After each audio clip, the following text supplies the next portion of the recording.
বড়া, হ্যাঁ বড়া, পুরি দেবে তাতে তোল পেঁয়াজি। আর একটা জিনিস দেখাবো, দাঁড়া। কি দেখাবি আবার? কি হলো? এই গন্ধরাজ লেবুটা হচ্ছে একটা গাছের, মানে আমাদের বাড়ি গাছটা হয়েছিল, তো যাই হোক আমাদের বাড়ি থেকে গাছটা নিয়ে গিয়ে মা একটা কাকিমার বাড়িতে দিয়েছে। তো সেই বাড়িতে দেখো এত বড় অনেক কটা হয়েছে লেবু? 7খানা হয়েছে। তো এই গন্ধরাজ লেবু দিয়ে পান্তা ভাত মেখে পেঁয়াজি দিয়ে খাবো। ওরে বাবা রে, পেঁয়াজিগুলো দেখি দেখা। কই তোর থেকেও ভালো পারি আমি।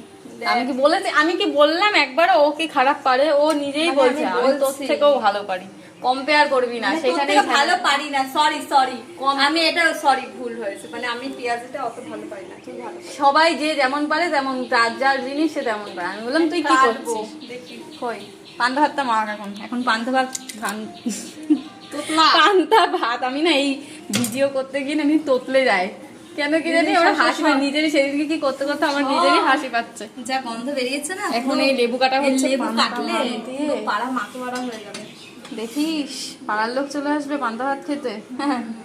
বলবি বিয়ের খাওয়াটা খাইয়ে দিলাম একবারে। তো যাই হোক, এখানে পেঁয়াজি ভেজেছে, অনেকগুলোই পেঁয়াজি ভেজেছে। এখানে সব পান্তা ভাত খাওয়া হবে। আর দেখো কেমন ভেজেছে লেবুর বাবারে। সকালটা একদম পান্তা ভাতটা জমে যাবে আজকে। আর তার সাথে করেছে বড়া, এই যে বড়া ভাজা। এই তুই এই থালটা দেখাচ্ছিস, লোকে বলবে আমার আর থাল নাই। না, এটা অনেক বহু পুরনো থাল।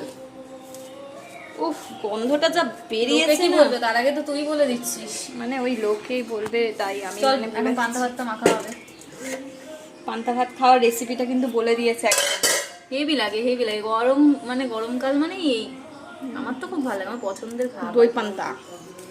আর মাছ থাক মাংস থাক, আমি কিন্তু সকালবেলা হলে, মানে সকালবেলা বলছি ভুল বলছি, রাত্রেবেলা করে আমি কিন্তু কোনো তরি তরকারি খাই না। ভাতে জল ঢেলে এই গরম ভাত খাই। আর এই যে কি বলছিস?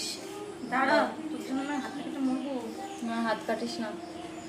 গন্ধরাজ লেবু দিয়ে পান্তা ভাত, আহা বিশাল স্বাদের কথা কাউকে বলতে নেই। চল ভাতটা মাখা হোক।